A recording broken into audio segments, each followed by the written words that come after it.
Hello friends, आइए जानते हैं गल्फेडिरिल सिरप के बारे में। तो यह ज़्यादातर खांसी के इलाज में इस्तेमाल किया जाता है, जो नाक के बलगम को पतला करके काम करता है और कफ को आसानी से बाहर निकालता है। फ्रेंड्स, यह जैसे कि आँखों में से पानी आना, छींके आना, गले में जलन होना या फिर एलर्जी जैसी बीमारियों में भी गल्फेडिरिल सिरप का इस्तेमाल किया जाता है।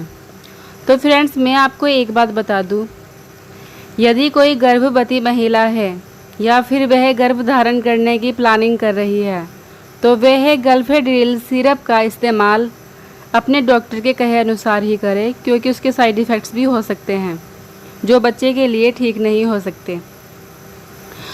तो फ्रेंड्स, इसके अलावा कोई भी दवाई हो या गल्फेडिरिल सिरप हो तो अपने डॉक्टर के कहे अनुसार इसका इस्तेमाल करें और मेरी वीडियो को शेयर, सब्सक्राइब और लाइक करें।